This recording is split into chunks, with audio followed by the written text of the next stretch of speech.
la inflamación del apéndice se calma. ¿Por qué? Por una obstrucción de su luz. Esa es la apendicitis aguda. Ahora bien, para que se produzca la apendicitis aguda, ¿qué tiene que presentarse? Una obstrucción.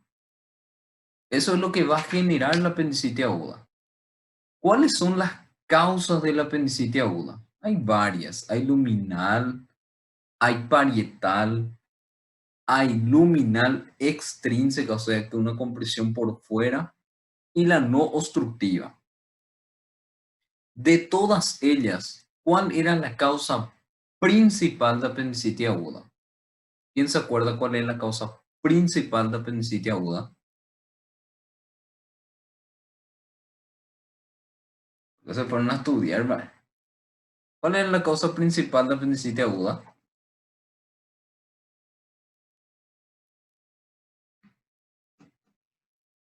La obstructiva O fecalito. Muy bien, fecalito o apendiculito, que es la misma cosa. Esa era la causa principal de apendicitis aguda. Antiguamente se pensaba que era la hiperplasia linfoide, pero en la actualidad ya sabemos que es el fecalito. Esa materia fecal dura, que aparte de ser una materia fecal dura, pequeña, era revestida por calcio, era revestida por detritos, que son las, vamos a decir así, los alimentos no digeridos, y ocasionaba que se torne como una piedra. Perfecto, ese era lo que llevaba a la obstrucción principalmente de la luz del apéndice. Una vez obstruido la luz del apéndice, comenzaba a producirse modificaciones, ¿verdad? Que llevan a la fisiopatología o al proceso de la apendicitis aguda. ¿Cuál era el primer punto para que se produzca? Era la obstrucción. Después de eso, ¿qué hacía? Alteraba la mucosa del apéndice y esta mucosa producía moco. Y cuando producía mucho moco, ¿hacía para qué? Para poder empujar la obstrucción, para poder liberar su obstrucción. Pero, ¿qué pasaba? No liberaba su obstrucción y producía ¿qué? Cuando demasiado moco produce, hay una obstrucción, genera como resultado, ¿qué cosa? Aumento de la presión. Aumento de la presión intraluminal. Es exactamente eso. Y ese aumento de la presión intraluminal es lo que va a llevar a todo lo que pasa con la apendicitis aguda. Aumenta la presión intraluminal y cesa el drenaje linfático. Tapona el drenaje linfático, impide el drenaje linfático. Al impedir el drenaje linfático, permite que ese jugo, o sea, ese moco, secreción mucosa, permanezca dentro. Permite que como se mantiene esa secreción mucosa, las bacterias tengan de qué alimentarse y empieza la proliferación bacteriana. Y ahí se torna el primer tipo de apendicitis aguda, que es la congestiva o edematosa. Si a pesar de eso persiste ese aumento de la presión, ¿qué después obstruye? En segundo lugar, Drenagem venosa. el drenaje venoso. Cuando obstruye el drenaje venoso, produce que estas bacterias hagan una fiesta y se extiendan a toda la pared del apéndice, ocasionando el segundo tipo, que es la flegmonosa o supurativa. Cuando después de eso, ¿qué tapona o qué impide que llegue? Artéria, sangue La venoso. Sangue arteria. arterioso. Perfecto. O sea, el aporte de oxígeno ahora ya está comprometido.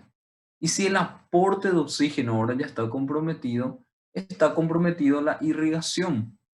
O sea, el tejido del apéndice comienza a la necrosis, o sea, comienza a morir, ¿verdad? Se muere y se torna negro, necrótico. y eso recibe otro nombre que sería apendicitis aguda de tipo gangrenosa. Hay zonas así parcheadas de tejido muerto, gangrenado. Ahora bien, si a pesar de todo esto todavía no le intervenimos quirúrgicamente y sigue aumentando la presión intraluminal, termina en Perfuração. perforación. Y al perforarse el apéndice, se llama apendicitis aguda perforada.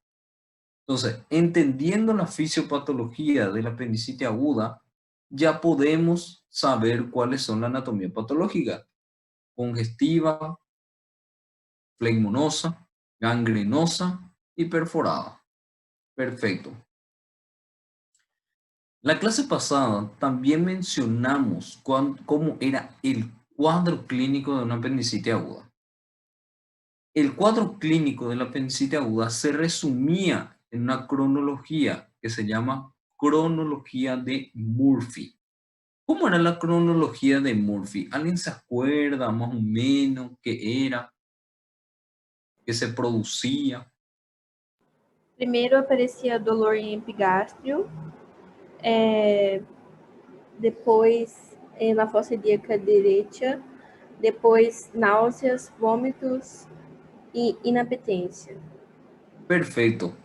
O sea, la cronología de Murphy es ese dolor de tipo visceral que aparece en su lugar de origen, el epigastrio.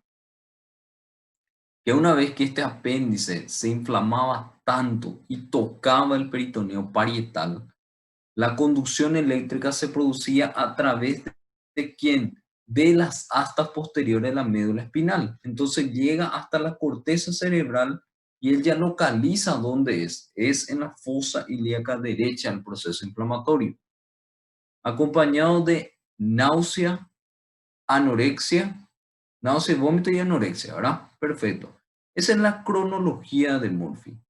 Que si está presente, básicamente nosotros ya podemos decir es una apendicitis aguda. Está presente en el 50% de los casos porque 50% no tiene esto. Claro que una cosa importante es, ¿la apendicitis aguda tiene o no tiene fiebre? Porque sabemos que es un proceso inflamatorio, pero ¿tiene o no tiene fiebre?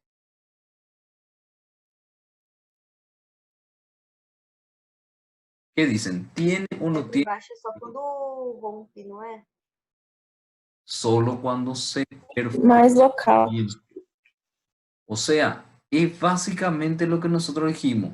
El paciente no tiene fiebre como tal, tiene febrícula o no tiene fiebre. Parece 37, 37,5, febrícula, pero fiebre no. Cuando tiene fiebre, así como dijo la compañera, se perfora. Y la perforación sí genera fiebre porque la inflamación, la infección ya se extiende a la cavidad abdominal. O sea, ahí genera fiebre, ¿sí? Perfecto. Cuando hablamos del examen físico, nosotros hablamos de varios signos. Lo principal, dijimos, fosa ilíaca derecha duele. Pero hablamos de un signo que se llamaba signo de McBurney, hablamos de un signo que se llama Bloomberg, hablamos de un signo que se llama Roxin, hablamos de un signo que se llama Dunfin, hablamos de un signo del obturador y Soares y Lenander.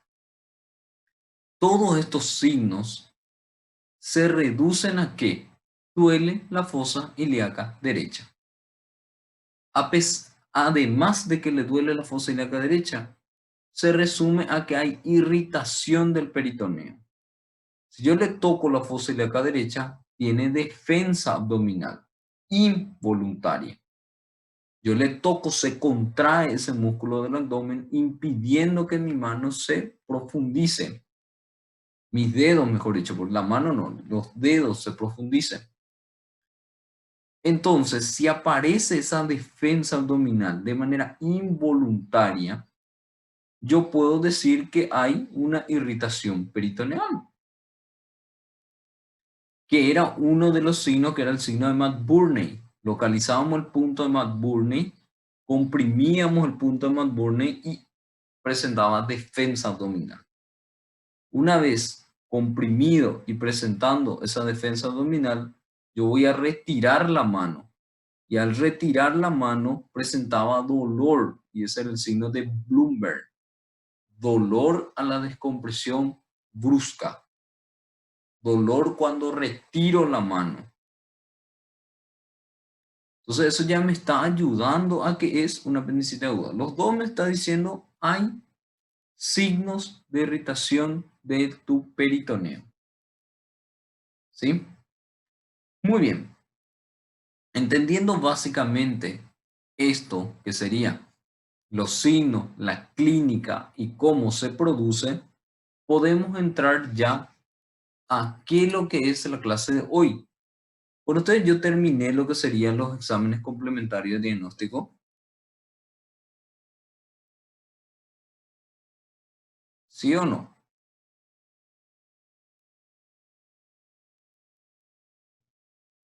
¿Terminé? ¿No terminé? Acho que sim, prof.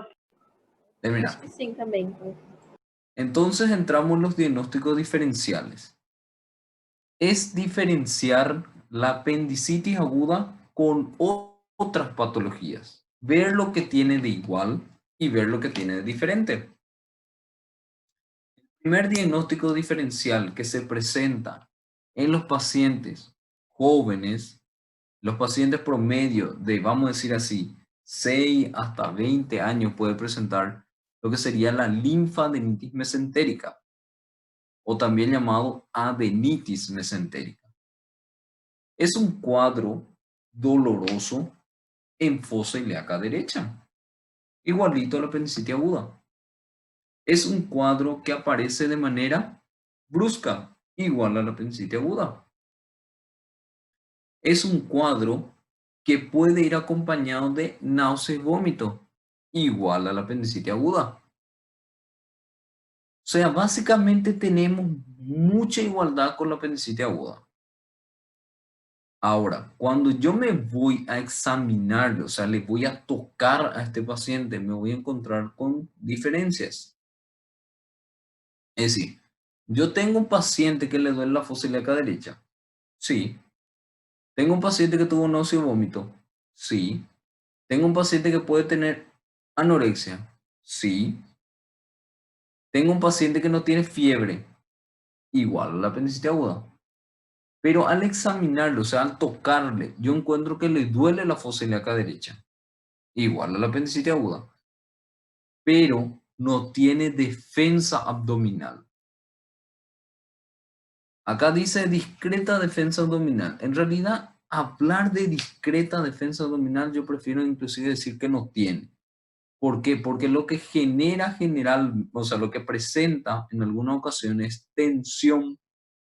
Uno toca la fosa ilíaca derecha y siente como que está un poco más, con un pequeño aumento de la tensión, o sea, impidiendo un poquitito nomás que se introduzca la mano. Pero no te impide. No es que el músculo se contrae para impedir que entre la mano. Sin embargo, cuando hablo de defensa abdominal por apendicitis aguda, me encuentro con una defensa, me encuentro con algo que me impide introducir los dedos, cosa que no hay en la linfadenitis mesentérica. Si la linfadenitis mesentérica no tiene esa defensa abdominal, tampoco va a tener el signo de Bloomberg. El dolor a la descompresión brusca, el paciente no tiene dolor. No tiene defensa, no tiene dolor a la descompresión brusca. Entonces, eso ya me está ayudando mucho. No. Puede ser que no sea apendicitis aguda. Aparte de eso, una cosa muy importante que yo cuando tengo un paciente, debo preguntar si le duele la fosa ilíaca derecha, si el cuadro en sí empieza con dolor en fosa ilíaca derecha, y un paciente joven se pregunta siempre, ¿tuvo o no tuvo un cuadro respiratorio anterior? Es decir, yo le pregunto al paciente, si el paciente es consciente, si el paciente es, vamos a decir, 9 años, y eso, el paciente te puede responder. Hace una semana o hace unos días atrás, no te corría tu nariz, no tenía rinitis, no estabas con tos seca, no estabas engripado, y te dice sí, perfecto, cuadros respiratorios superiores virales generan adenitis mesentérica. ¿Qué es lo que es la adenitis mesentérica que tanto estamos hablando? Inflamación de los adenomas del mesenterio. Es esto, inflamación de los adenomas del mesenterio. ¿Y genera el dolor? Sí. ¿Genera un cuadro parecido a la apendicitis aguda? Y sí, pero es debido a cuadro viral. Si el paciente no me ayudó, existen los padres. ¿Tuvo un cuadro similar? ¿Tuvo un cuadro respiratorio antes? Sí. Otra cosa importante también ¿es la primera vez que tiene un cuadro así? Dice no. ¿Por qué? Porque la linfadenitis mesentérica se puede presentar cada vez que el paciente tenga cuadro respiratorio. Si tuvo una vez, puede tener 2 veces, puede tener 3 también. Y la apendicitis aguda es una única vez. ¿Tiene apendicitis aguda? ¿Se opera o se opera? No hay otra. Diagnóstico quirúrgico. O sea, si yo hago el diagnóstico de adenitis mesentérica, el tratamiento no es quirúrgico. ¿Y cómo yo puedo estar seguro de que realmente este paciente tenga una adenitis mesentérica en una apendicitis aguda? Doctor, sí, efectivamente tuvo un cuadro respiratorio anterior, pero tiene dolor. Al examen físico no tiene defensa, pero no puedo, es niño. Ecografía abdominal. La ecografía abdominal me va a decir, se observan adenomas mesentéricos aumentados de tamaño con característica inflamatoria. Ya está, adenitis mesentérica. Tratamiento analgésico antiinflamatorio y casa. El paciente se va feliz de la vida. Y no es intervenido quirúrgicamente, no es sometido a una cirugía que puede tener complicaciones propiamente de la cirugía o puede tener complicaciones de otra índole. Entonces, no tuve que operarle, le hice un tratamiento y se va a la casa feliz. Entonces, por eso la importancia de diagnosticar es o no es una adenitis mesentérica. Porque si yo lo opero, me voy a topar con esto. Adenomas mesentéricos aumentados de tamaño y no se hace nada. Le quito el apéndice, le hago una injuria abdominal, le hago una injuria al paciente, cosa que por más de que aparentemente el apéndice estaba bien, todo, hay riesgos quirúrgicos. Entonces, por eso no se somete a una cirugía una adenitis mesentérica. Otro es la diverticulitis de Meckel. Ustedes ya dieron, cuando hablaron de patologías del intestino delgado con el doctor Maki, hablaron del divertículo de Meckel. Divertículo de Meckel, que era un divertículo de tipo verdadero o era de un tipo falso. ¿Qué es el divertículo de Meckel? ¿Verdadero o falso? Falso. Falso. ¿Por qué decir que es falso? Acho que é verdadeiro. ¿Quién dijo falso? Yo, ¿Por qué decir que es falso? ¿Qué significa? porque no tiene la patología, ¿verdad? No tiene la patología. No.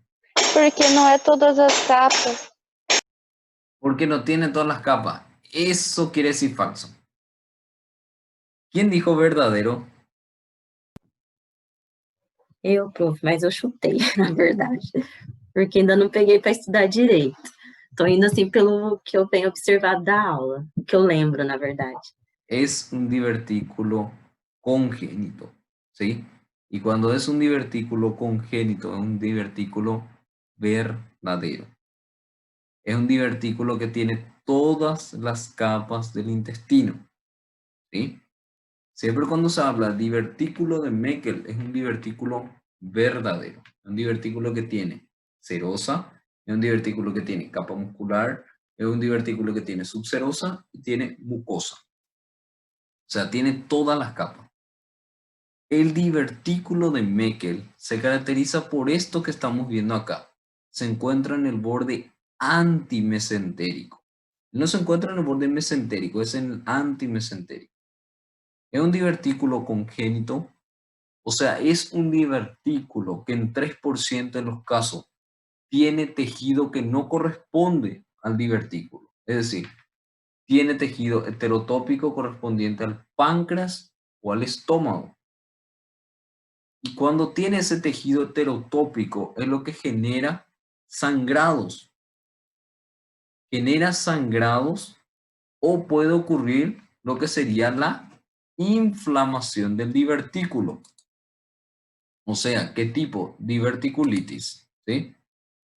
Básicamente, cuando hablamos de la diverticulitis, la obstrucción se produce en este nivel, que puede ser debido a ¿qué? A un fecalito.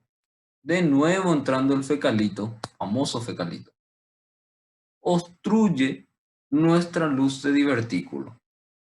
Al obstruir la luz del divertículo, genera un aumento de la presión dentro del divertículo. Cuando aumenta la presión dentro del divertículo, genera ¿qué? Que haya un aumento de la secreción mucosa, translocación bacteriana y así sucesivamente lo que sería la diverticulitis. Perfecto. Una vez que ocurre la diverticulitis, bueno, una vez que ocurre la diverticulitis, ¿qué pasa? Genera el cuadro que parece una apendicitis aguda. Es decir, el paciente viene con un dolor en fosa ilíaca derecha, igual a la apendicitis aguda. El paciente tiene náusea y vómito, igual a la apendicitis aguda. El paciente tiene anorexia, igual a la apendicitis aguda. El examen físico de nuestro paciente es un dolor en fosa ilíaca derecha, igual a la apendicitis aguda. Al tocarle la fosa ilíaca derecha, el paciente tiene defensa, sí, igual a la apendicitis aguda. Al palpar profundamente y retirar la mano bruscamente, que es el dolor a la descompresión brusca, tiene igual a la apendicitis aguda. Hasta ahora tiene todo igual a la apendicitis aguda. El laboratorio me va a ayudar. Laboratorio de leucocitosis y neutrofilia igual a la apendicitis aguda. Desviación a la izquierda igual a la apendicitis aguda. Todo es igual a la apendicitis aguda. Es el diagnóstico que más parece una apendicitis aguda. Y si yo tengo un paciente varón que tiene dolor en fosa ilíaca derecha, que además de eso tuvo náusea y vómito, que además tiene dolor a la palpación en fosa ilíaca derecha, que tiene signo de Matt Burney, que tiene signo de Bloomberg, ¿cuál es el diagnóstico del paciente?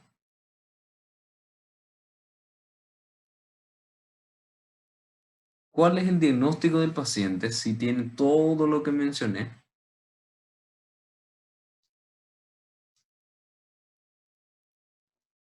¿Qué dice? Apendicitis aguda, muy bien. Es una apendicitis aguda. ¿Y cuál es el tratamiento de la apendicitis aguda? Cirugía. Y yo lo opero al paciente y me topo o me encuentro con una apéndice de característica normal. No está inflamado el apéndice. ¿Qué se hace? Se liga el apéndice, se secciona el apéndice y se busca diverticulitis de Meckel. Localizo la válvula ileocecal y comienzo a contar 10, 20, 30, 40, 50, 60, 70, 80, 90, 100.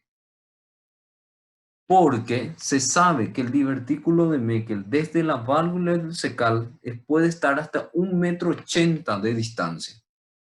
Pero en promedio se calcula que está en 60 centímetros de la válvula ileocecal. Entonces, si yo no encuentro nada en el apéndice, busco si no es una diverticulitis de Meckel. Si yo encuentro que es una diverticulitis de Meckel, Le opero la diverticulitis de Meckel, o sea, le hago una diverticulectomía. Y el paciente sale del quirófano sin apéndice y sin divertículo. Entonces, ¿cómo se hace el diagnóstico diferencial? En quirófano. ¿Y por qué no me preocupo tanto? Porque los dos se resuelven en quirófano. Claro que yo puedo hacer el diagnóstico diferencial antes de entrar a quirófano. Puedo. Si yo le solicito una ecografía abdominal, me puede decir proceso inflamatorio en fosa ilíaca derecha, que no me ayuda mucho, o me puede decir que se observa una imagen tubular aperistáltica próxima a las asas delgadas apelotonadas, que corresponde a un divertículo de Meckel inflamado, con características inflamatorias que sería imagen blanquita alrededor. Y me puede ver el apéndice que esté ahí normal. Un apéndice de característica normal. Y si yo tengo el diagnóstico de diverticulitis de Meckel, ¿qué se hace? Se opera. Si yo tengo el diagnóstico de apendicitis aguda, ¿qué se hace? Se opera. En los dos casos, el tratamiento final es el mismo, cirugía. Por eso yo no me preocupo tanto de diagnosticar, ¿es o no es un divertículo de Meckel, una diverticulitis de Meckel, o es o no es una adenitis mesentérica? Me preocupa la adenitis mesentérica porque no se resuelve con cirugía. Y no me preocupa tanto la diverticulitis de Meckel porque su resolución es cirugía. Le opero. Los dos se operan. Prof, Sí, me escucho. então toda vez que for operar da apendicite tem que procurar se tem diverticulite No. de Meckel? No, solo en caso de que el apéndice tiene características normales. Si yo opero a un paciente y encuentro que el apéndice está en flegmonoso, ya está. Le quito el apéndice, salgo. No tengo por qué buscar un divertículo de Meckel. Pero si el apéndice no está inflamado, no tiene ninguna característica de inflamación, debo buscar un divertículo de Meckel. Puede ser la causa del dolor en fosa ilíaca derecha. ¿Sí? Mas não é possível ter os dois, tipo, ter tanto a diverticulite quanto a apendicite? No, es uno u otro. Nunca vi ni tampoco escuché. No voy a decir tampoco no existe, pero yo por lo menos no leí ni tampoco no vi que alguien opere eso, ¿verdad? Pero en medicina nada es 100%. Puede ser que tenga tanta mala suerte y su fecalito se partió y obstruyó el divertículo de Meckel y el apéndice, pero no creo que ocurra. Nunca escuché. Realmente nunca escuché. Continuando con los diagnósticos diferenciales. Otro es la gastroenteritis viral. ¿Sí? La gastroenteritis viral es más en niños. Ese diagnóstico, o sea, esa presentación atípica que presentaba el niño en la apendicitis aguda. Ustedes se acuerdan que era un dolor abdominal difuso. En realidad se utiliza la palabra difuso porque el niño no te va a decir me duele acá, ¿no? Entonces le duele todo. Dolor abdominal difuso. Que iba acompañado de náusea y vómito. Que iba acompañado de irritabilidad. Y que iba acompañado de diarrea. Eso era lo que le caracterizaba o la forma atípica del niño. Que si yo le examinaba el abdomen encontraba distensión abdominal. Y más nada. Ahora, ¿qué diferencia o qué igualdad tiene la gastroenteritis? Cuando el paciente tiene una gastroenteritis, tiene un dolor abdominal difuso, igual a la apendicitis aguda. El paciente que tiene gastroenteritis tiene náusea y vómito igual a la apendicitis aguda. El paciente que tiene una gastroenteritis viral tiene diarrea igual a la apendicitis aguda. Pero se diferencia en uno. El paciente con gastroenteritis viral no tiene irritabilidad. O sea, no es aquel paciente que llora, que zapatea, que grita, que no quiere que nadie le toque. No. Es un paciente que cuando le ves está cansadito, cabizbajo. ¿Por qué? Porque tú es un paciente que está perdiendo agua, electrolito y le está alterando eso. Le está dejando débil, debilitado.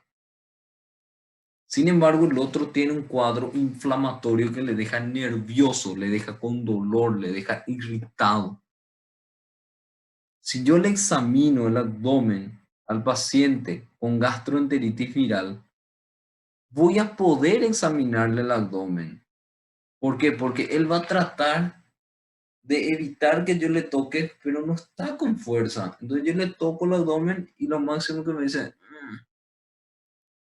medio me demuestra dolor, pero no ese dolor intenso que tiene el otro paciente de la apendicitis aguda, donde yo trato de tocarle y llora y me ataja la mano y me empuja y se pone más nervioso. Si yo tengo un paciente que tiene apendicitis aguda, yo agarro el estetoscopio, apoyo en el abdomen y voy a encontrar los ruidos hidroaéreos, el movimiento peristáltico intestinal normal. O sea, ¿qué quiere decir eso?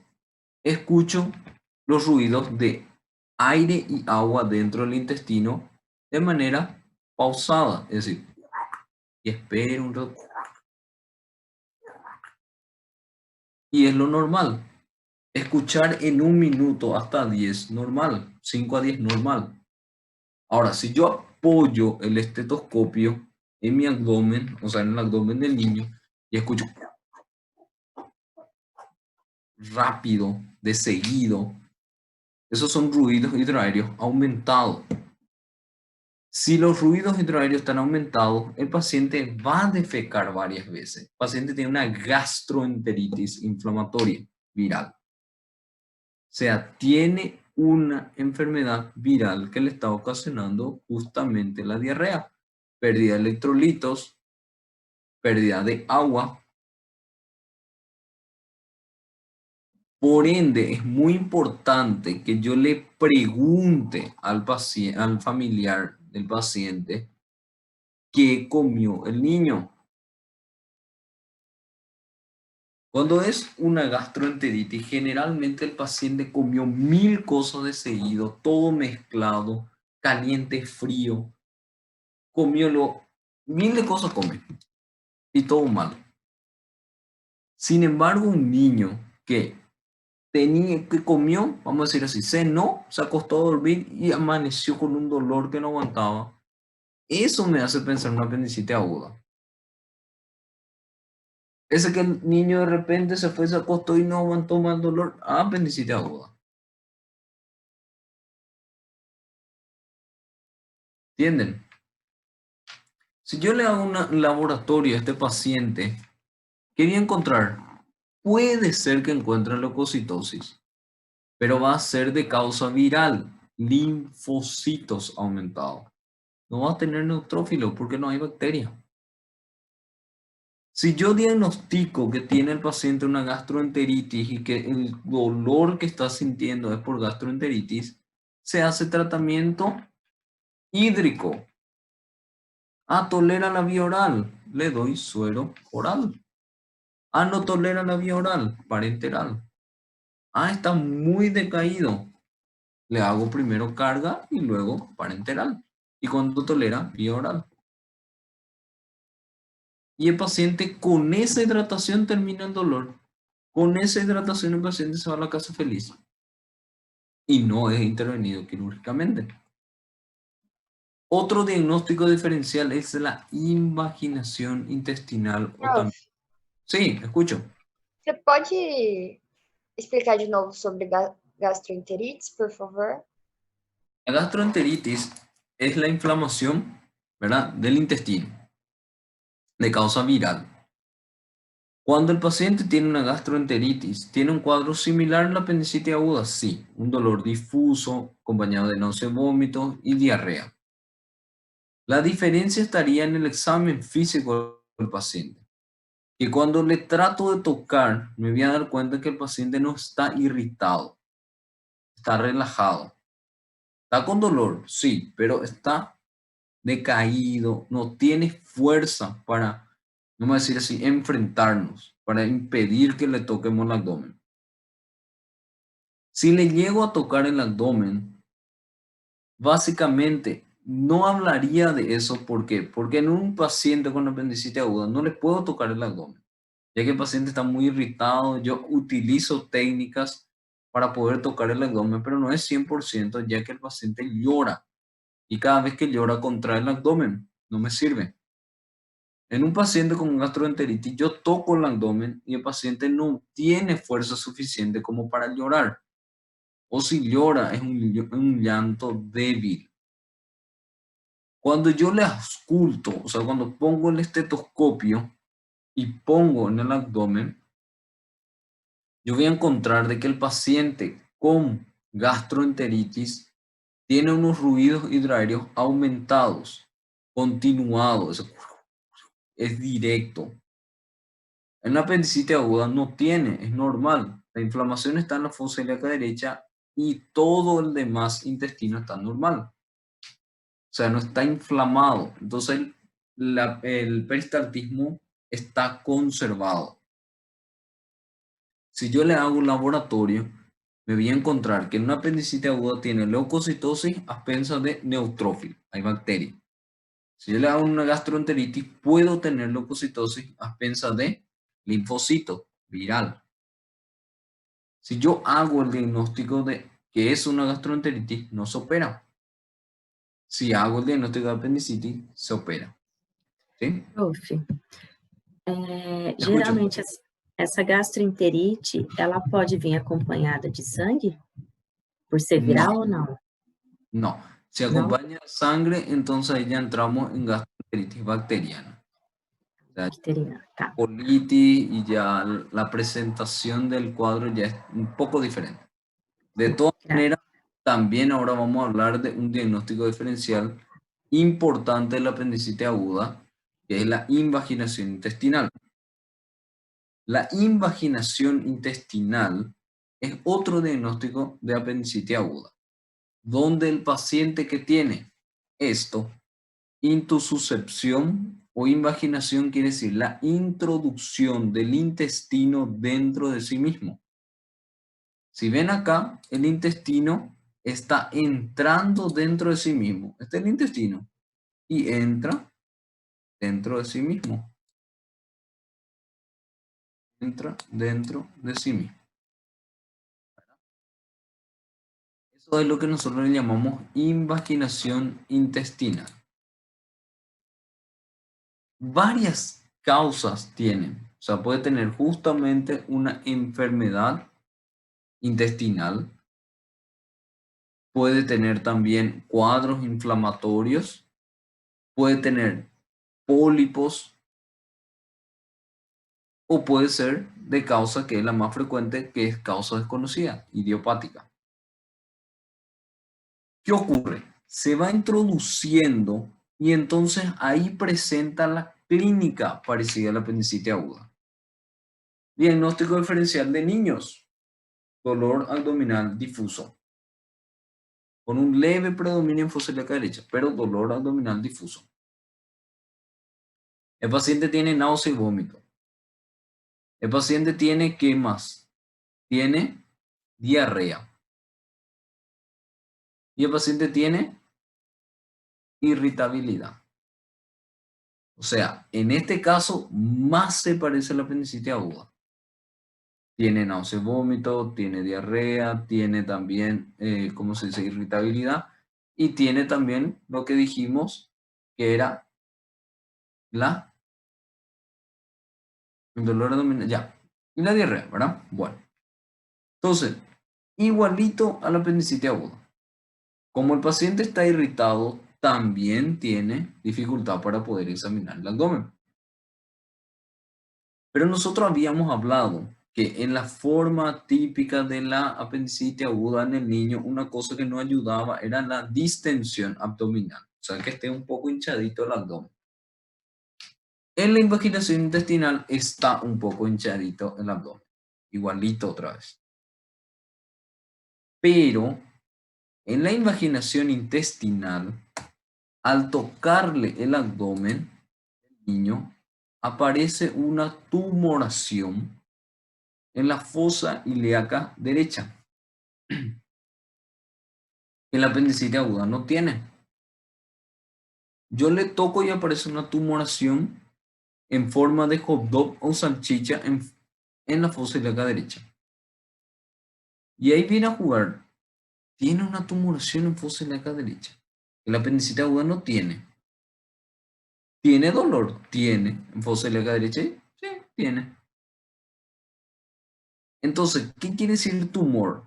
Toda sobreelevación que se presenta en el cuerpo se llama tumor. No quiere decir que cuando yo escuche la palabra tumor es igual a cáncer. Ah, no, tiene un tumor en el abdomen, tiene un cáncer del abdomen. No. Puede ser un tumor inflamatorio, un tumor benigno, un tumor que no es un cáncer. Entonces, tiene un tumor en fosa ilíaca derecha en forma de salchicha o hot dog, que puede ser la invaginación intestinal. Ahora, ¿qué pasa? Una cosa importante que dijimos, el paciente tiene diarrea. Cuando el paciente, o sea, el familiar o el paciente tiene diarrea, hay que preguntar qué características tiene esta diarrea, cómo es el color de la diarrea. Y la mamá me puede decir que tiene un color medio con sangre, que es lo que se llama jarabe de grosella. Si el paciente tiene diarrea como jarabe de grosella, el paciente tiene una invaginación intestinal.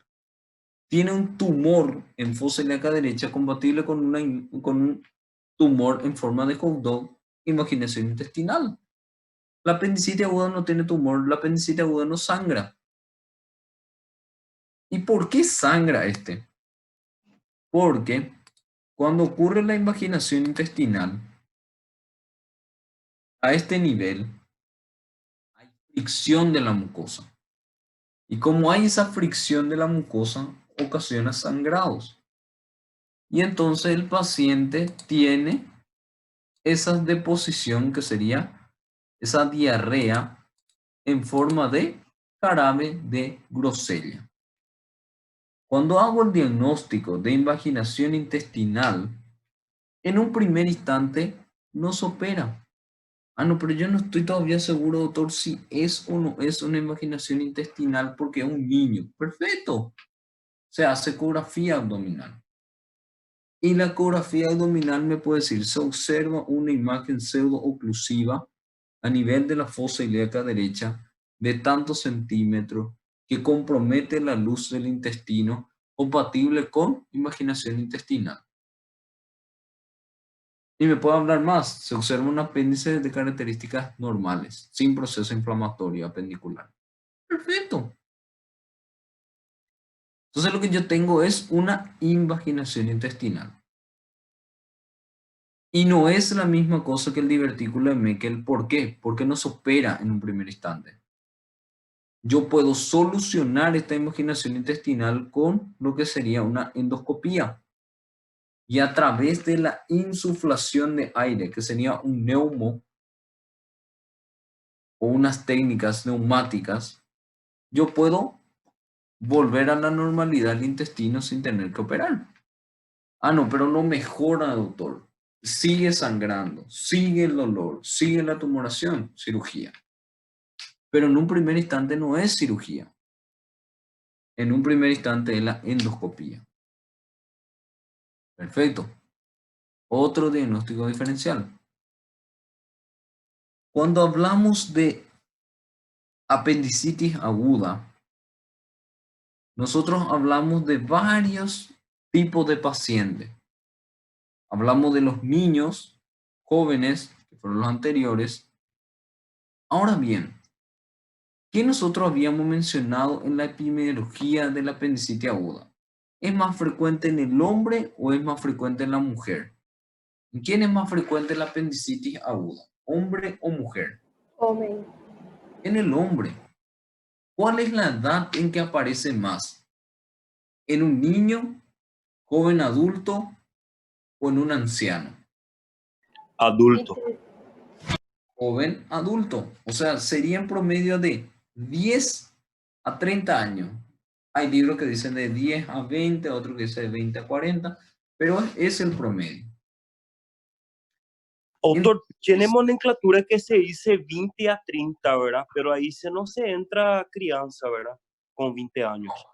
Lo único que realmente tienen que memorizar o que tienen que entender es que menos de 2 años no aparece. Y en más de 60 años aparece, pero es muy poco frecuente. Todo lo que quede Ok. en esas edades aparece apendicitis aguda. Porque las nomenclaturas en sí o varios libros tienen diferencia. Todos los argentinos les gusta 10, 20, máximo 10, 30. Y todos los norteamericanos les gusta 20 a 40. Entonces, medio que estamos ahí nomás.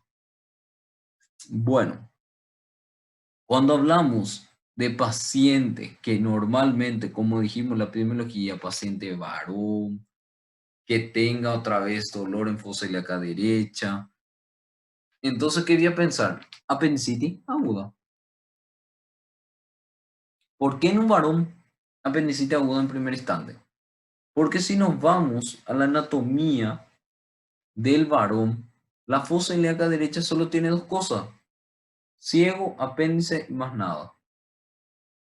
Ciego, apéndice más nada, o apéndice, ciego más nada. No hay más otra cosa. Le quitas el ciego, le quitas el apéndice y se queda un vacío en la fosa ilíaca derecha de un hombre. Sin embargo, en una mujer pasa lo siguiente. La mujer tiene el ovario, la mujer tiene las fimbrias que corresponden a las trompas de falopio, tiene las trompas de falopio del lado derecho, tiene parte del útero, o sea, hay anexos, hay el ovario como tal. Entonces, hay anexos que pueden comprometerse. Aparte de eso, hay el ciego, el apéndice. Entonces, cuando hablo de una mujer, o sea, de una paciente de sexo femenino que presenta dolor en fosa ilíaca derecha, yo pienso primero ginecológico, genitourinario, por último, apendicitis aguda. Cuando es un hombre, pienso apendicitis aguda, primer lugar. Segundo lugar, apendicitis aguda. Tercer lugar, apendicitis aguda. En el hombre, apendicitis aguda. En la mujer, ginecológico, genitourinario, apendicitis aguda. ¿Por qué ocurre eso? Por justamente lo que vamos a entender ahora, que son los diagnósticos diferenciales de la apendicitis aguda en la mujer. Y uno de ellos se llama enfermedad pélvica inflamatoria. Enfermedad que inflama la pelvis. ¿Qué es lo que hay en la pelvis de la mujer? Todo lo que sea correspondiente a la parte ginecológica. Útero, trompa de falopio, ovario. Entonces, ¿qué pasa? Que cuando hay una inflamación, ¿en quién voy a pensar esta enfermedad pélvica inflamatoria? Aquella mujer que inició relación sexual. Cuando inició relación sexual, apendicitis aguda, o sea, enfermedad pélvica inflamatoria. Si nunca inició relación sexual, no voy a pensar en enfermedad pélvica inflamatoria. Entonces, si alguna vez tuvo relación sexual, puedo pensar en esto. ¿Qué pasa con la enfermedad pélvica inflamatoria? Es una inflamación de lo que sería la parte ginecológica de la mujer. Entonces, en un primer estadio se inflama el endometrio, que sería el epitelio del útero. Entonces causa una endometritis. En un segundo estadio, inflama el endometrio e inflama la trompa de falopio.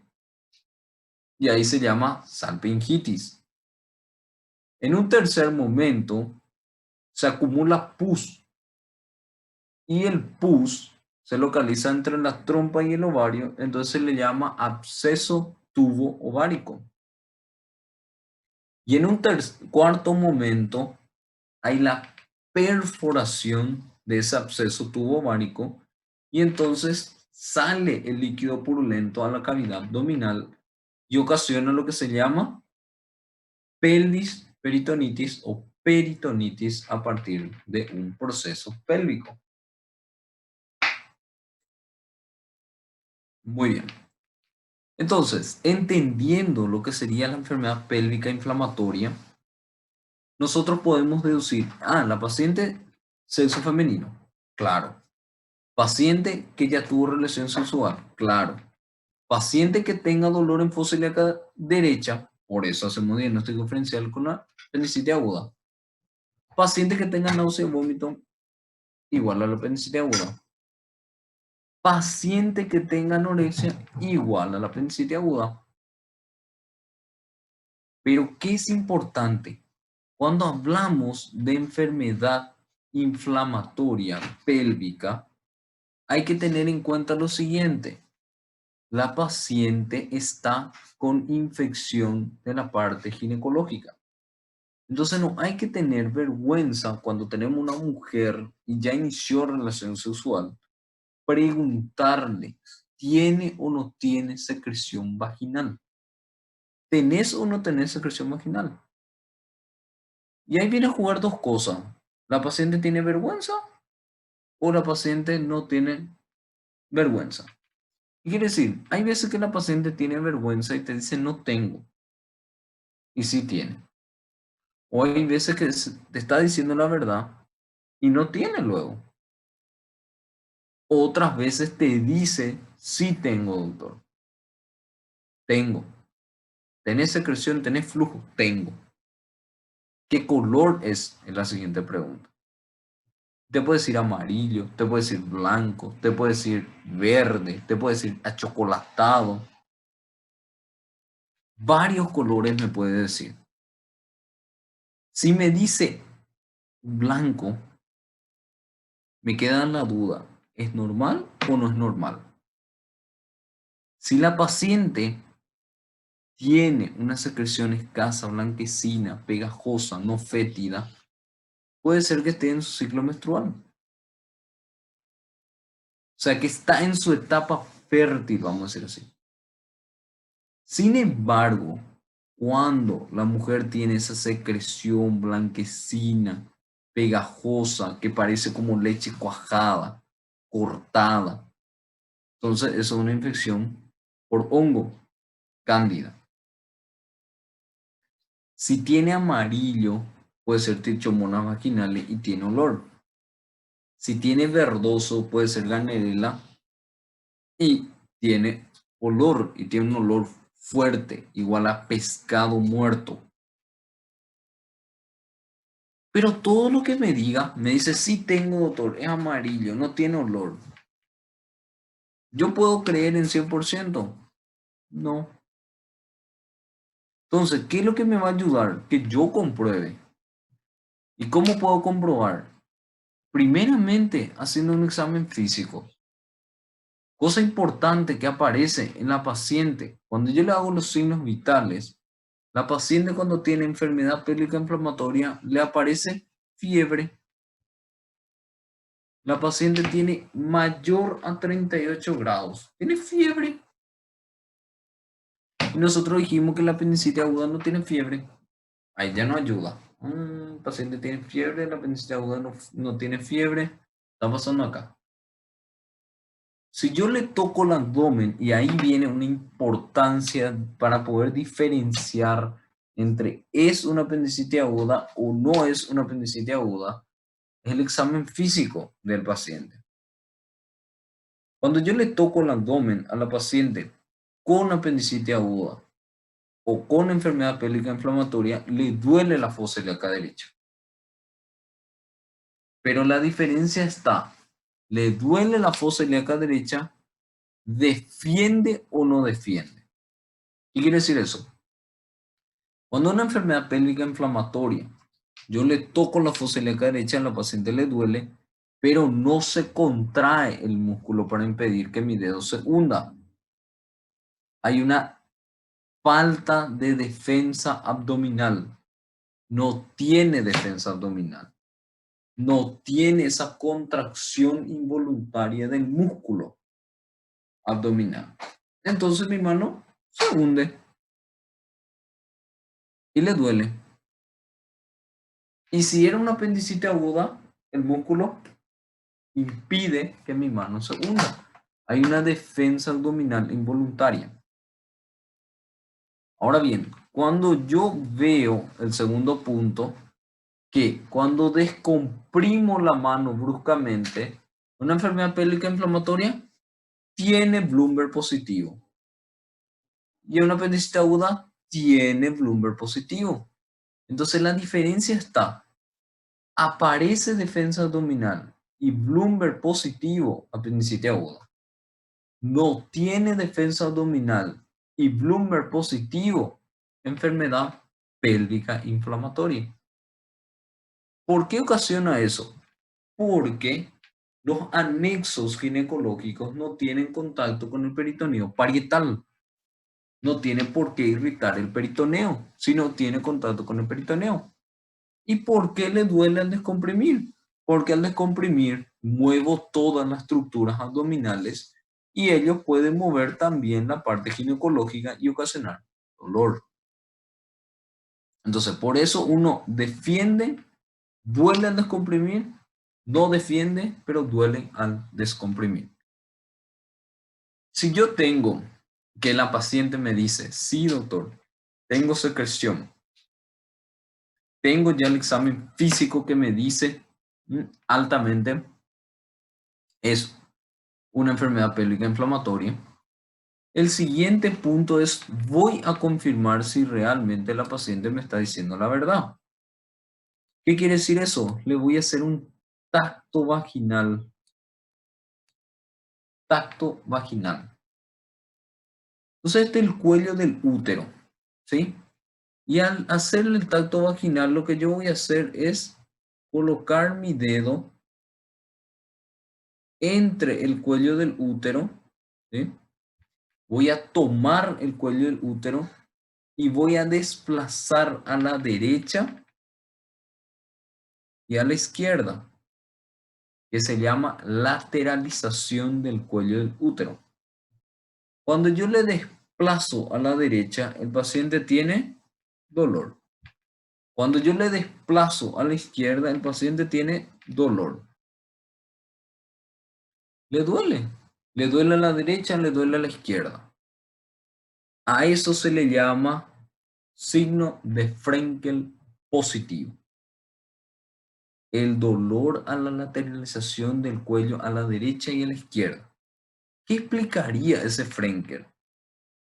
Si dibujamos acá el útero, acá salió un poco raro, este es el útero, el cuello del útero, acá vienen las trompas de falopio, que tiene el ovario, trompa de falopio, ovario, y así, ¿verdad? Al lateralizar el cuello del útero, yo movilizo el útero y causo el dolor. ¿Por qué? Porque está inflamado los anexos. Yo movilizo el anexo, duele. Movilizo el anexo, duele. Y eso es lo que se le llama signo de Frenkel positivo, cosa que no va a aparecer en una apendicitis aguda. Una apendicitis aguda no tiene Frenkel positivo. Y sin embargo me van a decir, pero doctor, yo tuve una vez una apendicitis aguda, me hicieron el tacto y sí tenía dolor en el lado derecho. El dolor a lateralización al lado derecho puede ser una apendicitis aguda. ¿Por qué? Porque desplazando el útero comprime el apéndice y duele. Y eso no es Frenkel. No existe Frenkel lado derecho, no existe Frenkel lado izquierdo. Es Frenkel positivo si duele a la derecha, duele a la izquierda al mismo tiempo. Perfecto. Entonces, Frenkel no aparece en la apendicitis aguda. Muy bien. Haciendo el diagnóstico de que es una enfermedad pélvica inflamatoria, Yo puedo confirmar más todavía. ¿Qué puedo pedirle? Ecografía abdominal. Ah, no, yo estoy altísima probabilidad. Este es una enfermedad pélvica inflamatoria. Tiene leucocitosis en orina, tiene leucocitosis importante en sangre, neutrófilo aumentado, todo tiene. Perfecto, no hay problema. Pero quiero estar más seguro todavía. Le puedo pedir una ecografía abdominal. Y me puede ver anexos inflamados. Ya está. Es una enfermedad pélvica inflamatoria. Y el diagnóstico de enfermedad pélvica inflamatoria es tratamiento antibiótico, analgésico, en el estadio 1 y 2, que es lo más frecuente. Estadio 3 ya es drenaje, porque ya hay pus. Y estadio 4 es cirugía. Pero la mayoría de las veces el diagnóstico diferencial se hace con un estadio 1, 2. ¿Sí? ¿Se entendió eso? Si se entendió, pasamos al siguiente, que es la ruptura de los folículos ováricos. La ruptura de los folículos ováricos tenemos que ocurre a la mitad del ciclo menstrual. Ocurre en la paciente que por ende está menstruando. Es una mujer que está en su etapa fértil. No va a ocurrir en una paciente de 70 años. No va a ocurrir en una paciente que ya se hizo una ligadura para no tener más hijos. No. Va a ocurrir en aquella paciente que está menstruando, que menstrua todavía. Independientemente que tuvo o no tuvo relación sexual. No, eso no importa, está menstruando. Entonces la paciente genera un dolor, o sea, tiene un cuadro de dolor en fosa ilíaca derecha, intenso, brusco, que no duele a otra parte. Puede tener náusea y vómito, puede, por el dolor intenso. Y nos viene a la consulta porque le duele la fosa ilíaca derecha. Le tocamos el abdomen y un abdomen blando, le toco, no me defiende, no tiene Bloomberg positivo. A una paciente que ya tuvo relación sexual, le hago tacto vaginal y me viene que es Frenkel negativo, no hay secreción vaginal, no hay temperatura aumentada. Y es una paciente que, una cosa importante que siempre se debe preguntar, ¿primera vez que te está pasando? Y la paciente te dice, no. Si la paciente tuvo cuadros similares ya de dolor en fosa ilíaca derecha, no es una apendicitis aguda. Son cuadros de ruptura de folículo de ovario. Que cada vez que la paciente va a menstruar a la mitad, aparece el dolor. Ellos mismos saben. Cuando vos le estás examinando a una mujer y la paciente ella misma ya te dice, doctor, no es la primera vez. Vos no le preguntaste todavía y te dice, doctor, no es la primera vez, pero hoy me duele más. Esa palabra que te dijo, eso es importante. ¿Por qué? Porque una apendicitis aguda no duele 2 veces, duele una vez, si no se opera se complica. Y un folículo de ovario sí puede doler cada vez que se rompa. Otra cosa interesante es que cuando todavía no tiene defensa, no tiene signo de Bloomberg, estoy esperando laboratorio, no tiene nada al tacto, entonces vamos a hacer una ecografía. En el momento que estamos esperando esa ecografía, el paciente está sin dolor. El paciente no le duele nada, está ahí tranquila. Claro que para eso yo le pregunté fecha de última menstruación. ¿Cuándo fue la última vez que menstruaste? Y me dice, el mes pasado, por ahí menstrué. Hoy estamos el 27, ella menstruó el 25, 24. Está ahí nomás. Y le duele y viene. Y en el trayecto que le estamos examinando, pues no le duele más nada. Está ahí tranquila. Y viene más uno y le dice, ¿te duele? No, me pasó. Arte de magia, de repente desapareció. ¿Por qué? porque el proceso inflamatorio de una ruptura folicular es pequeño. Paró el dolor cuando se va a la ecografía, se le hace la ecografía y el ecografista nos dice, se observa a nivel del ovario del lado derecho ruptura de folículos ováricos. ¿Qué tuvo la paciente? Ruptura de folículos ováricos. ¿Qué se hace con la paciente? Se va a la casa sin ningún analgésico. Si no Prof, le duele más nada. Sí, escucho. meu computador desligou. Você pode repetir? Eu parei na parte que você falou para perguntar sobre o ciclo menstrual, quando ela tinha menstruado. Siempre se pregunta porque básicamente lo que yo voy a medir es si ella está a la mitad de su ciclo menstrual. Si ella está a la mitad, es decir, vamos a decir entre 4 días antes, 4 días después, 4 días antes, ¿verdad? Que sería 14, no, 14 es el total, 7, ¿verdad? Entonces, ¿qué pasa? La paciente va a tener un dolor en ese momento. Y yo tengo que esperar un tiempo para que menstrue. O sea, se calcula la fecha de última menstruación por eso. Y es un cuadro que aparece repetidamente. O sea, disculpe, 21, 14 sería 14. Entonces, tengo en cuenta eso. Ah, su fecha de última menstruación, falta 14 días para que menstrue. En ese 14 días aparece dolor. Eso me ayuda a que sea la mitad del ciclo menstrual una ruptura de folículo ovárico. Como tiene dolor en ese momento, lo interesante es que cuando yo le estoy examinando, ella tiene dolor. Cuando se va a ir a hacerse un estudio, la paciente está sin dolor. Tiene un cese de dolor de manera espontánea. Nadie le hizo nada. A veces se le hidrata y la paciente le culpa de que la hidratación le salvó la vida. O sea, para el dolor de manera espontánea. En ningún momento es intervenida quirúrgicamente. Y inclusive le puedo hacer la ecografía y me va a mostrar que solo tenía folículos ováricos rotos. Cuando tengo ese diagnóstico y la paciente cesó el dolor, yo le mando a la casa, pero le mando sin analgésico. No le puedo mandar con analgésico porque puede ser que si mi paciente comience ahora a tener, ¿por qué no? Nada de 100% en medicina. Y después de eso se va a la casa y me hace una apendicitis aguda.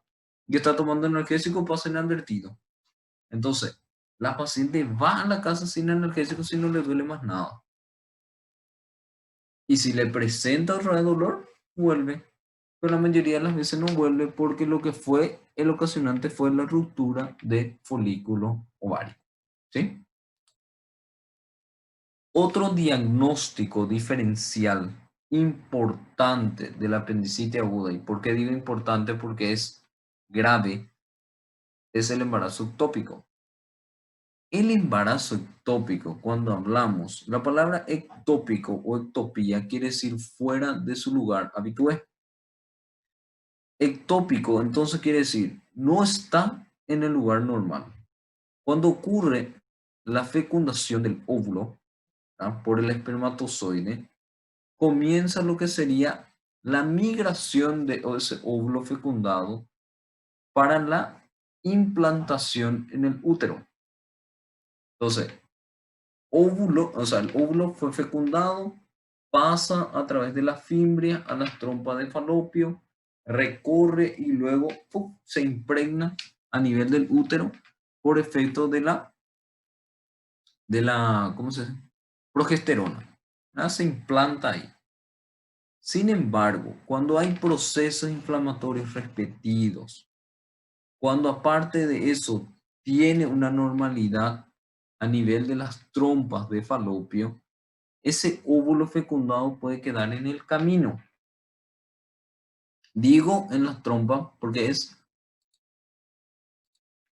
la localización más frecuente, ¿verdad? O sea, ocurrió que tenía acá, vino el óvulo fecundado, no pudo pasar esta obstrucción por el proceso inflamatorio de la enfermedad pélvica inflamatoria y se quedó acá el óvulo fecundado.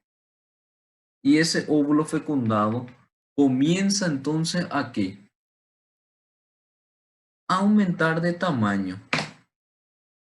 O sea, empieza su proceso evolutivo de embrión a feto a nivel de las trompas de falopio. Y a medida que va aumentando de tamaño, genera la distensión de lo que sería las trompas de falopio. Cuando genera la distensión de las trompas de falopio, genera dolor. ¿Y dónde le duele? La fosa ilíaca derecha, si el óvulo fecundado está a nivel del lado derecho. Y al paciente le duele la fosa ilíaca derecha. Y el paciente tiene náuseas y vómito. Y el paciente tiene anorexia. Igualito a la apendicitis aguda. Y si yo le toco la fosa ilíaca derecha, le duele la fosa ilíaca derecha. No me defiende, no me irrita en un primer instante. ¿Por qué? Porque no tengo inflamación, no tengo perforación. En caso que yo tenga esto, yo toda paciente de sexo femenino en edad fértil y que ya tuvo relación sexual, estoy obligado a preguntarle lo que sería fecha de última menstruación. ¡Fum! Lo que me va a ayudar para ruptura de folículo, como también embarazo ectópico. Y es sorprendente cómo algunas mujeres te dicen que su fecha de última menstruación fue hace 3 meses atrás o 2 meses atrás. Y si hace 3 meses o 2 meses atrás no está menstruando, no está embarazada, o no tiene una patología que le está causando una amenorrea, que no le está permitiendo menstruar, y no se preocupan. Y cuando vos le preguntas, ¿será que no estás menstruada? Te dicen, no, no, doctor, no. Yo no. Ante esa situación, siempre por eso, a las pacientes en edad fértil que iniciaron la relación sexual se le pide beta-HCG. ¿Ustedes se acuerdan que cuando nosotros hablamos laboratorios que se piden en la apendicitis aguda, una de ellas era la beta-HCG, que es la gonadotrofina coriónica humana, que se eleva cuando la paciente está embarazada. Entonces, cuando la paciente está embarazada, se eleva la gonadotrofina coriónica humana.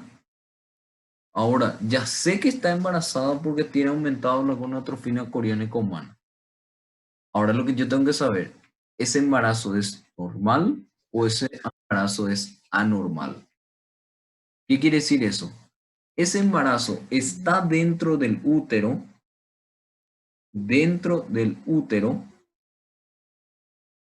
o ese embarazo no está dentro del útero. Es una raya que divide. ¿Está en el útero o está externo al útero? ¿Sí? ¿Qué quiere decir eso? Es un embarazo que está dentro del útero. Es un embarazo normal. El embarazo no está dentro del útero. Es un embarazo ectópico. Es un embarazo ectópico. Me preocupo. ¿Por qué? Porque hablamos de que a nivel del trompa de falopio estaba nuestro embrión ahí. Estaba el embrión dentro de la trompa de falopio aumentando de tamaño, que ya generó el dolor por la distensión de la trompa de falopio. Si él sigue aumentando de tamaño, ¿qué produce? Ruptura de las trompas de falopio y sangrado profuso importante. Entonces, si yo no diagnostico a tiempo que se trata de un embarazo ectópico, el paciente puede tener una hemorragia. La paciente sangra por la vagina, importante, sangrado oscuro. La paciente sangra tanto que llega a un estado de lo que ustedes se acuerdan que nosotros habíamos estudiado en la clase de atención inicial del politraumatizado. La clasificación del shock hemorrágico está en una clase 3-4. Hemodinámicamente inestable con hipotensión y taquicardia, que pueden ser entre 120, que entraba en una clase 3, o 140, clase 4. Entonces la paciente está mal. La paciente sangra, tiene que hidratarse. La paciente sangra, tiene que hacerse volumen. La paciente sangra, tiene que operarse. Y la paciente posiblemente, si es que no resolvemos rápidamente, se muere por un shock hipovolémico. Entonces, por eso la importancia de descartar, ¿es o no es un embarazo ectópico? Si no se rompió, no tiene todas estas clínicas de shock hipovolémico, pero tiene dolor. ¿Cómo puedo hacer el diagnóstico de esto? Se llama ecografía abdominal. Si no me ayuda la ecografía abdominal, que sí me ayuda la mayoría de las veces, puedo hacer una trama vaginal, pero no hace falta. Si aparece ese diagnóstico y no está hemodinámicamente inestable la paciente, yo puedo hacer un tratamiento conservador. O sea, le hago un tratamiento que, vamos a decir así, mata la evolución, el metrotexate, mata el efecto de que el embrión aumente de tamaño y le mando a la casa. ¿No le duele más? No. En aproximadamente 5 días vuelve, le hago una nueva ecografía, no aumentó, chao. No hace más falta hacer nada. Si no tengo ese método y la paciente está con dolor y veo que está a punto de romperse la trompa, es cirugía. Se rompió, cirugía. Es grave el diagnóstico de embarazo ectópico. Lo peor es que si tuvo un embarazo ectópico puede tener otro embarazo ectópico. Por eso hacer un buen diagnóstico diferencial con el embarazo ectópico. ¿Sí? Otro diagnóstico diferencial es úlcera péptica perforada, que produce lo que se llama síndrome de Valentino. La úlcera péptica se perfora. ¿Ustedes se acuerdan? O sea, ustedes dieron ya lo que sería úlcera, tanto duodenal, tanto gástrica, que tiene ritmo, que tiene periodicidad, ritmo relacionado con alimentos, periodicidad, que tiene tiempo de dolor, de calma, dolor, calma, dolor, calma. Duele 4 semanas seguidos, desaparece meses, años, y así sucesivamente. Lo más frecuente, o sea, ¿qué es lo que uno tiene que entender? ¿Tiene o no tiene ritmo? ¿Le duele cuando come o le duele si no come? ¿Cuál es la úlcera que duele si no come? Que es lo que se le llama hambre dolorosa. ¿Cuál es esa? ¿La gástrica o la duodenal?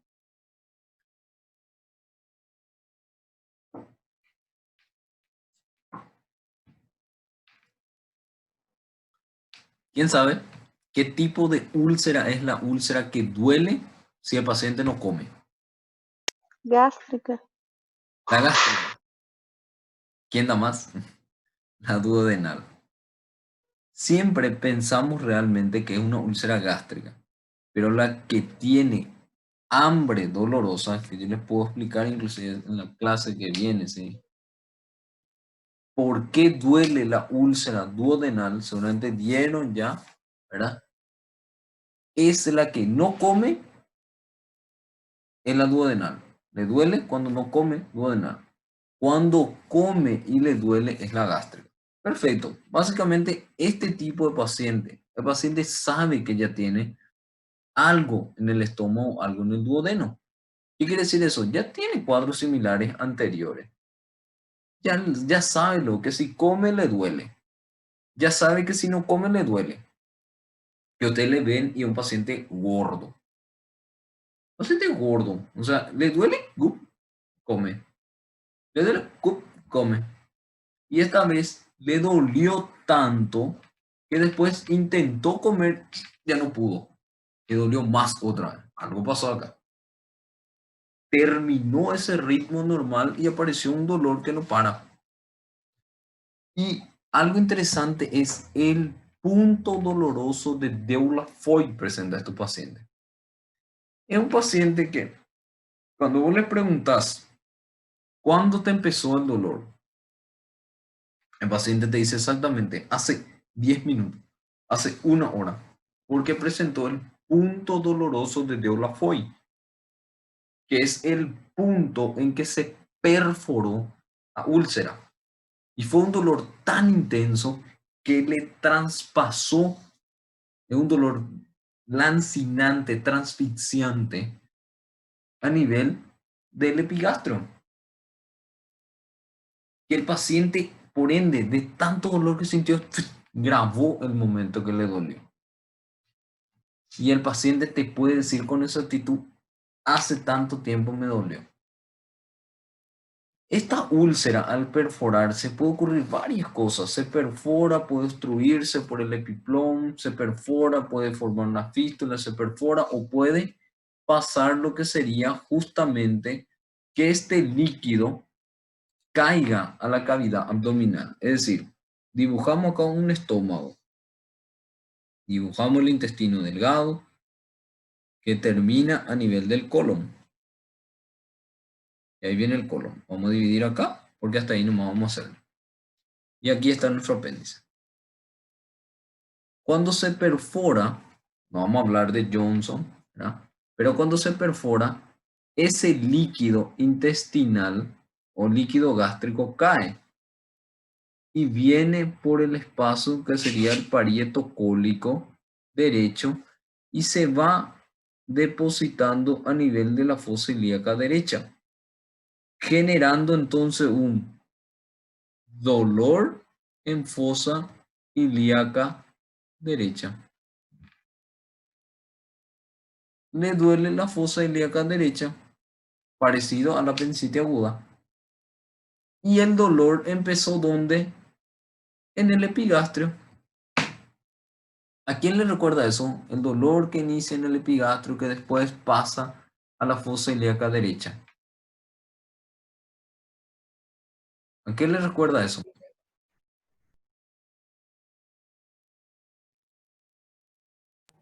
Cronologia de Murphy.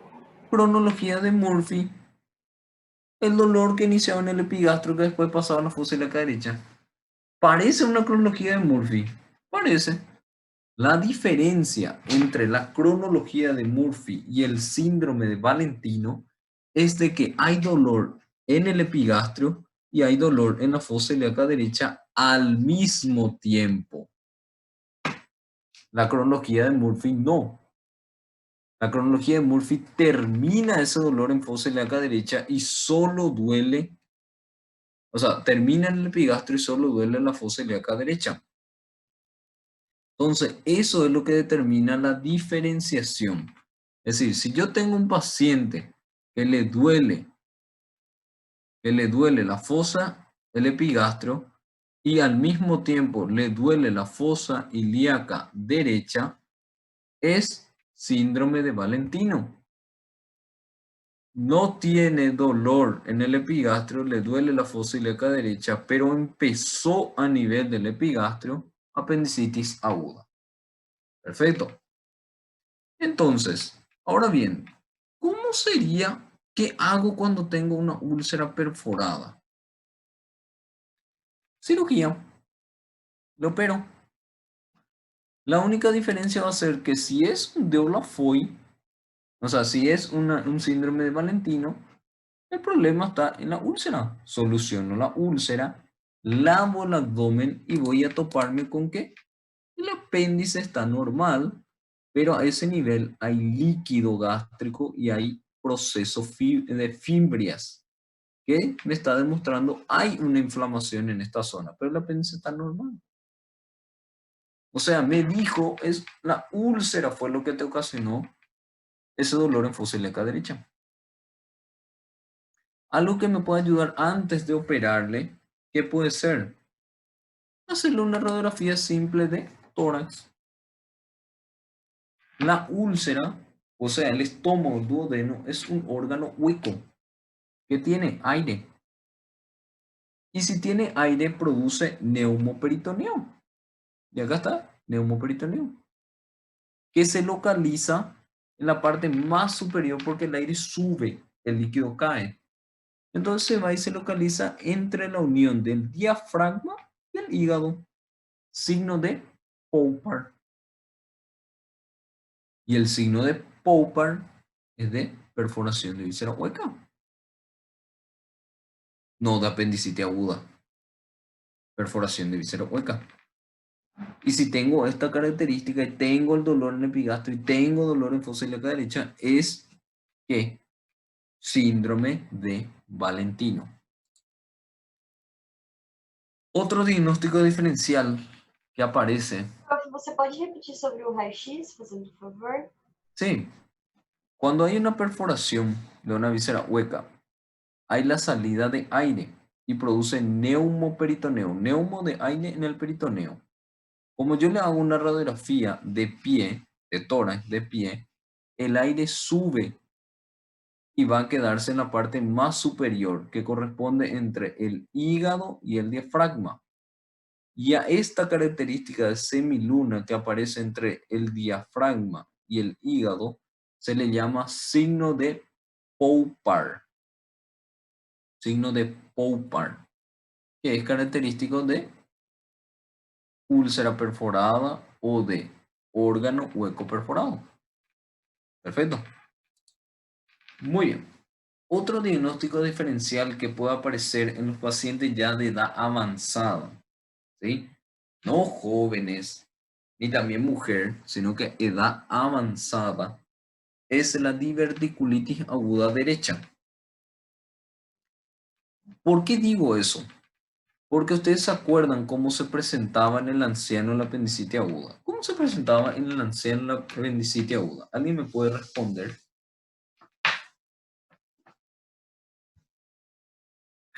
¿Cómo se presentaba?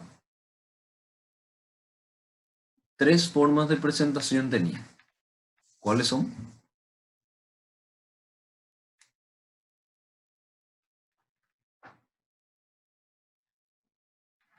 ¿Cuál era?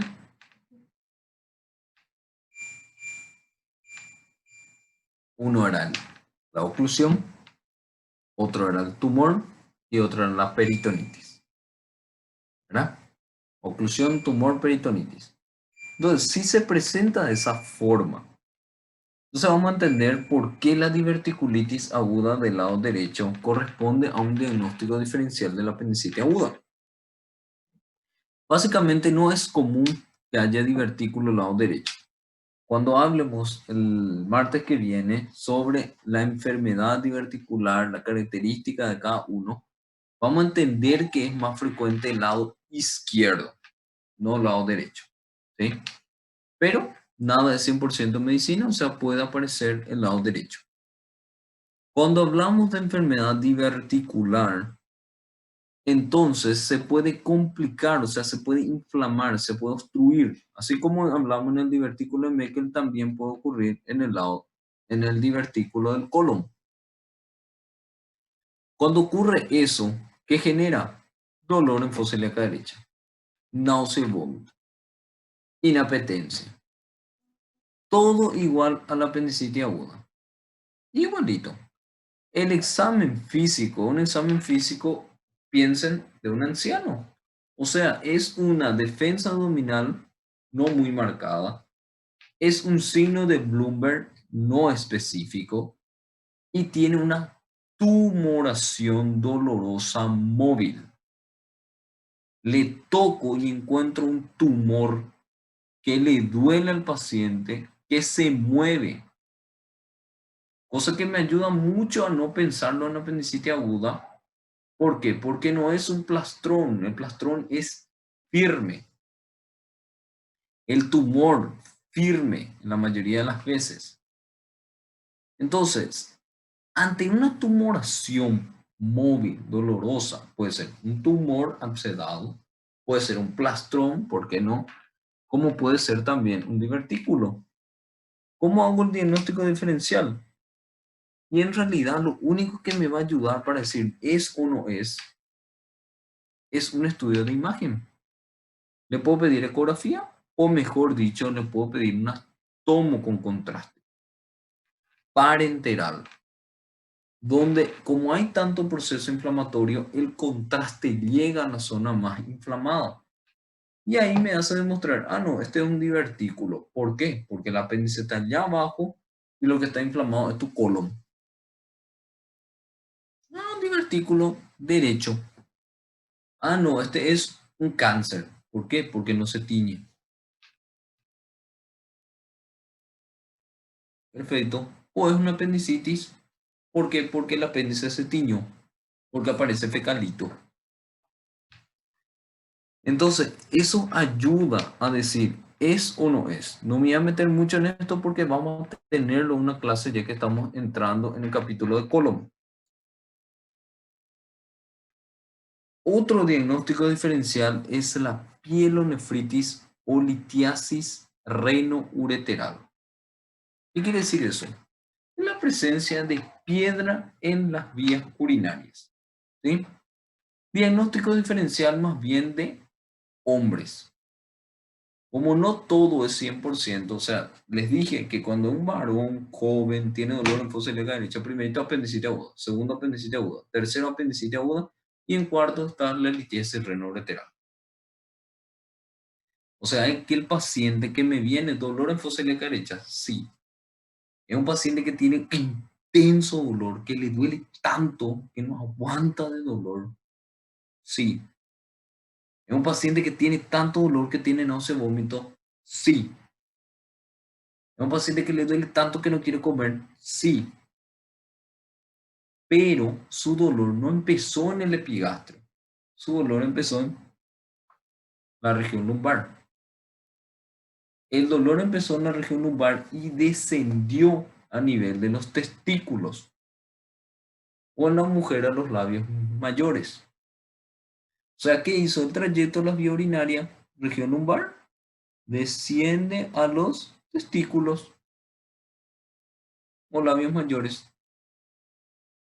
Es un dolor que apareció, ¿por qué? Porque una piedra se fue y se trancó en el trayecto y ocasionó entonces que haya mayor peristaltismo para poder vencer esa obstrucción y como no ocasiona eso, causa dolor.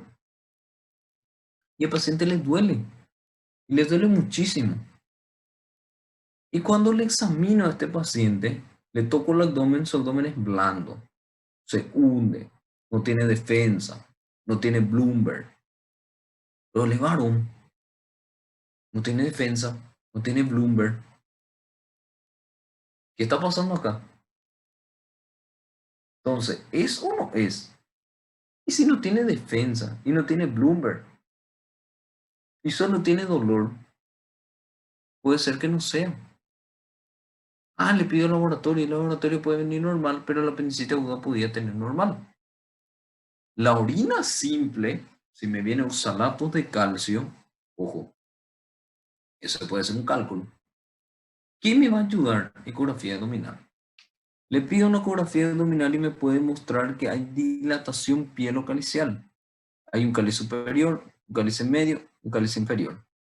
O me puede decir, no se observa, pero se encuentra dilatado el uréter del lado derecho. Perfecto.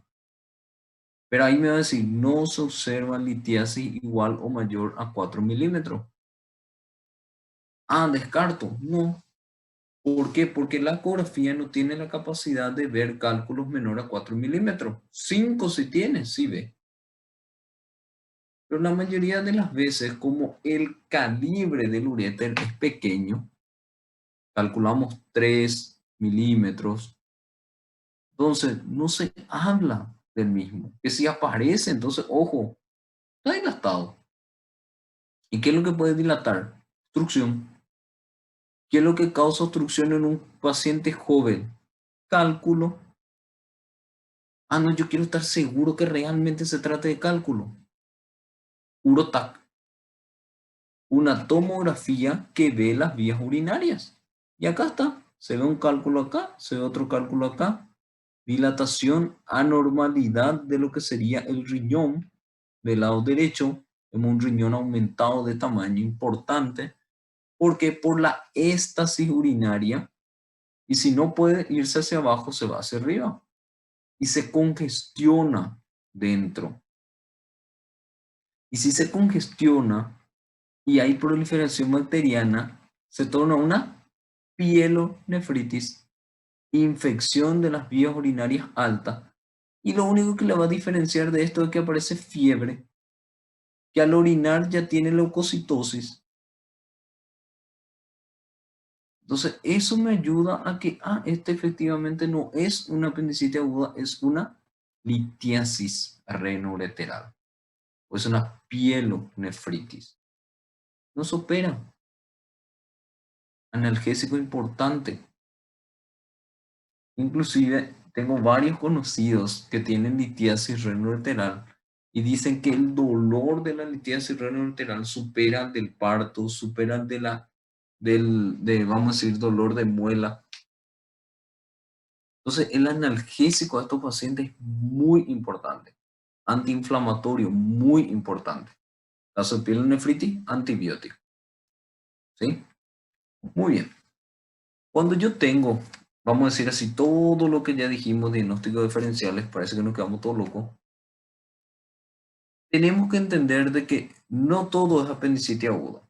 O sea, si es un paciente obeso, si es un paciente anciano, si es un paciente de sexo femenino, yo puedo tener dudas en decir es o no es una apendicitis aguda. Cuando hay esos casos donde yo dudo si es o no es una apendicitis aguda, viene lo que se llama criterio de Alvarado modificado. Es un criterio que utilizamos en casos dudosos de apendicitis aguda para dar el diagnóstico de si había sido una apendicitis aguda. ¿Cuáles son esos criterios? Consiste en aspectos, existe manifestaciones clínicas laboratorio y existe puntuación. Un aspecto es lo sintomático, lo que el paciente me dice, me cuenta, pero que yo no compruebo. ¿Cuáles son esos? Esta migración del dolor. La migración del dolor es el dolor que empezó en el epigastrio o periumbilical, desaparece de esta zona y le duele la fosa ilíaca derecha. Migró, desaparece y aparece otra parte. Por ejemplo, migración sería cuando yo vivo en el Paraguay, dejo el Paraguay, vengo al Brasil, vivo en el Brasil, yo soy un inmigrante, dejé mi país para inmigrar a otro país. Entonces la misma cosa, el dolor era del epigastrio, dejó el epigastrio y se fue a la fosa ilíaca derecha, migra a la fosa ilíaca derecha. Perfecto. A eso vale un punto. Náuseas, vómitos, tiene un punto. Anorexia o que no quiera comer, un punto. En total los síntomas valen 3 puntos. Otro es los signos, lo que yo compruebo. ¿Qué yo puedo comprobar? ¿Le duele la fosa ilíaca derecha? 2 puntos. Dolor a la descompresión brusca, retiro, el signo de Bloomberg, 1 punto. ¿Tiene fiebre o tiene febrícula? 37.5, un poco más, 1 punto. Laboratorio, leucocitosis. Entiéndase, mayor a 10.000, ya está, 2 puntos. Cuando yo tengo todo esto, yo veo si mi paciente que tiene y me voy poniendo, tiene migración de dolor, 1 punto, tiene náusea, vómito, 1 punto, no tuvo anorexia, tiene dolor en fosa ilíaca derecha, 2 puntos, 4 puntos ya, dolor en la descompresión, 1 punto, 5 puntos, y leucocitosis, entonces tiene 7 puntos. Al tener eso, yo tengo que saber esto. ¿Qué clasificación está?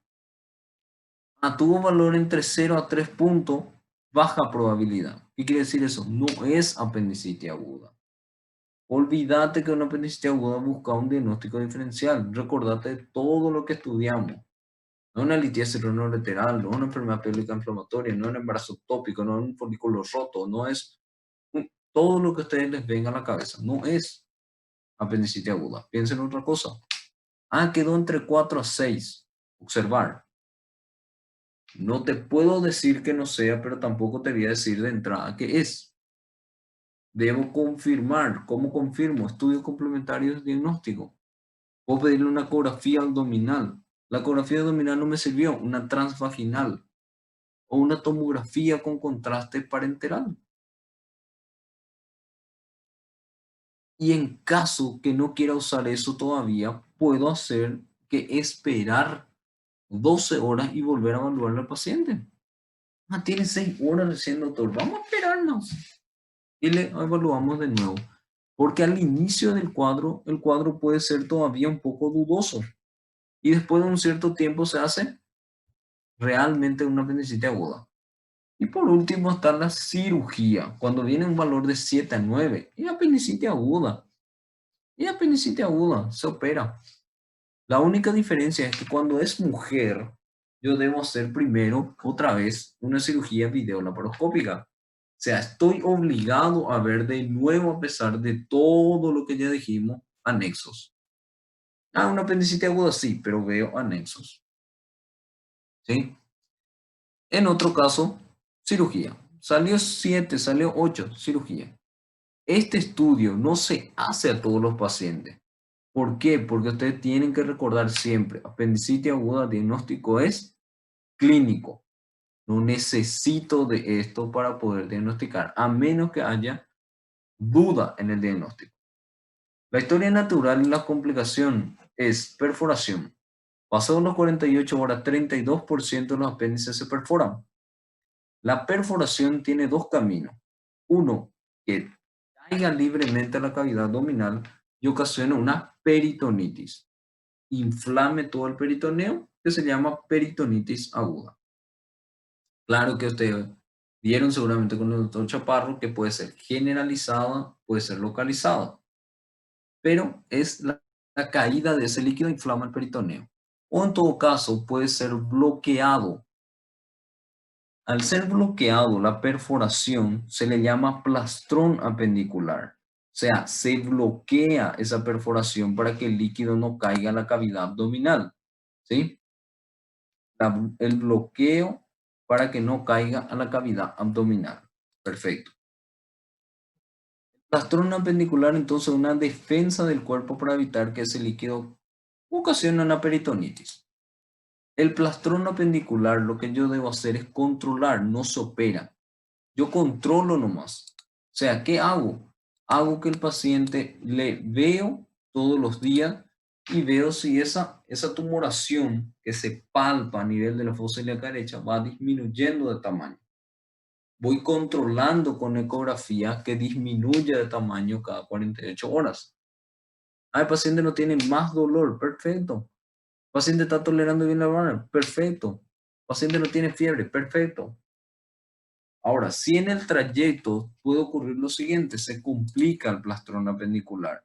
¿Qué pasa? Se puede acumular pus dentro de este plastrón y formar absceso. Si aparece absceso, tengo que drenar, le hago un drenaje percutáneo, lo ideal. Si el paciente comienza a distenderse, vomita, no puede comer, no suelta pedo, no caga, hay una oclusión intestinal que puede deberse a que en este nivel de la, vamos a decir así, que se está produciendo el plastrón, se forma una brida, una adherencia. Entonces va distendiendo todas las asas y el paciente no puede defecar, no puede cagar, no puede. Entonces tiene una oclusión intestinal. En ese caso, ¿qué se hace? Una sonda nasogástrica, una sonda vesical. Si el cuadro mejora, perfecto. Si el cuadro no mejora, va a cirugía. Se opera al paciente. Otro caso es la perforación, pero ahora perforación del plastrón a la cavidad, peritonitis, la misma cosa.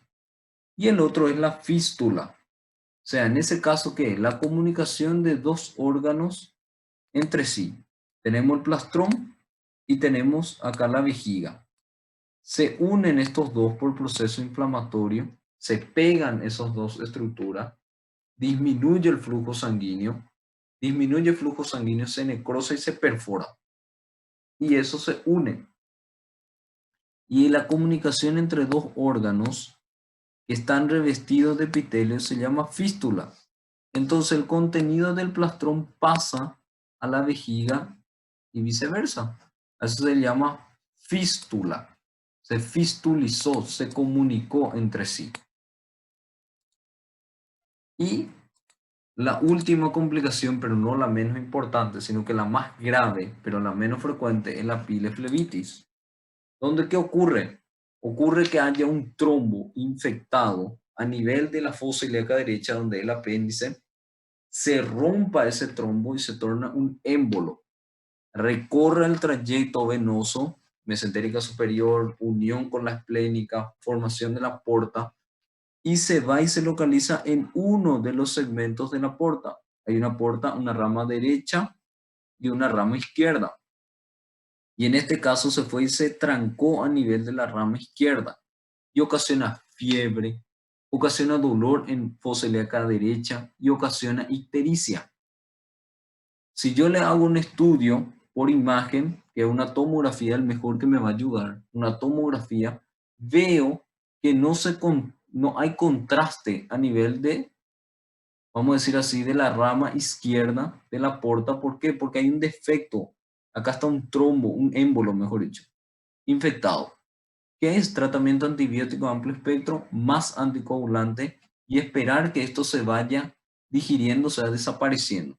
Si eso no mejora, es por ende tratamiento endovascular de ruptura del mismo o una derivación venosa. Con eso terminamos apendicitis aguda. Espero que entendieron, que complemente bien con el libro de Micha. Y cualquier duda, respondemos la clase siguiente, el martes. Nos vemos. Chao. Gracias, profe. Chao. Gracias. Gracias.